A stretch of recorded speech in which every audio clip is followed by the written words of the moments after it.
I think the moment where I was really thinking that my research has made an impact is all my geriatrician friends started quoting this New York Times article looking at cervical cancer screening in older populations. And I was like, I sent message them. I was like, thanks for sharing this. It was a good interview. And they're like, you were interviewed for this piece of this, and I was like, oh, you definitely didn't read it, did you? But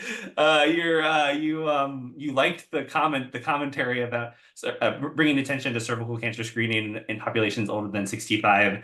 And so you know that's where I think coming up with questions that are pithy and interesting to the public's eye, and I think that a lot of the questions that we ask in this, virtual room are those types of questions that are really relevant to people. They're not esoteric questions about, genes and how they impact different things. They're really about what can affect our patients today and in their own lives and what we can do to improve that. And so I think that's really how I see it impacting or getting to the public in some ways.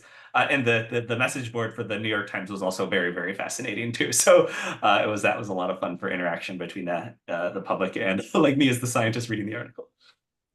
I will say, Hunter, I often think about you when I am double checking my patients' pap smear histories when they're over 65. So thank you for that.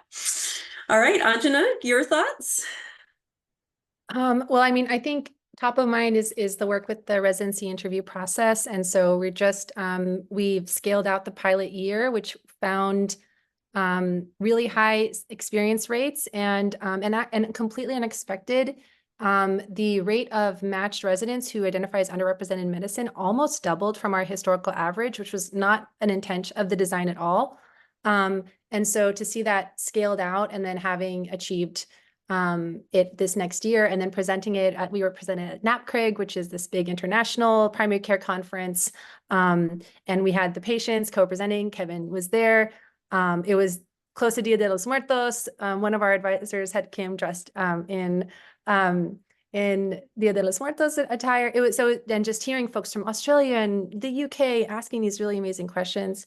Another example was being able to support one of the shelter-in-place hotels who wanted to start an advisory council during the pandemic. And so we workshopped it. And so then being able to hold more like listening circles and having a series of listening circles to really ensure that the resident feedback was getting heard by the hotel administration. That wasn't research, but it was the research, that gets the word out, that then gets this to be an idea, that then gets it back to practice. So, yeah. Thank you. Mike?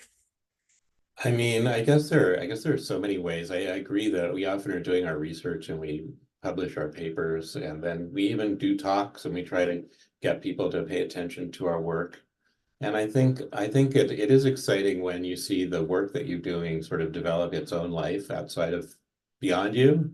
So I think a lot of the work that I've done in cancer screening research, it actually has changed practices, and it's always exciting to meet someone who says that they're using it. Or if I do a web search and I see that it's, people in all 50 states and even internationally are using some of the stuff that originated in the Family Health Center from our little brainstorming session, that's really gratifying. Occasionally I'll even hear from someone who says that, the program identified someone with cancer, early cancer, whose life was saved by that. So those are certainly very gratifying experiences that can start just from, if you start with a good idea and you follow it all the way to the end, you're going to be having some good experiences, I think, and you should be able to feel grateful for your impact. I also think just by virtue of when you get into the point where you can be in a leadership role as a connector of other people or as a mentor to other researchers,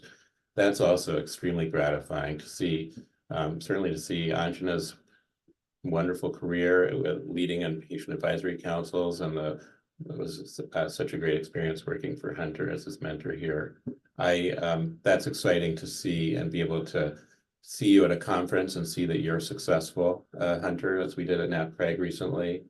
And also you get a lot of prerogatives when you're in a leadership role about who you bring together for a conference or what topics get discussed. You can kind of bring your pet had ideas together, and I'm just thinking about this conference we had on Monday, which to me was very inspiring because we were talking about social determinants of health, such as housing and citizenship, and how that impacts healthcare and what we should be doing as researchers. And the idea that we could bring together people from different communities, different clinical environments, policymakers, and have like the Secretary of Housing for the state of California sitting next to the CEO of UCSF Health, and have people ask them questions about, you know, how we can all work together to address these issues. That's very gratifying, because then we get, I think those types of opportunities, when you can bring people together, can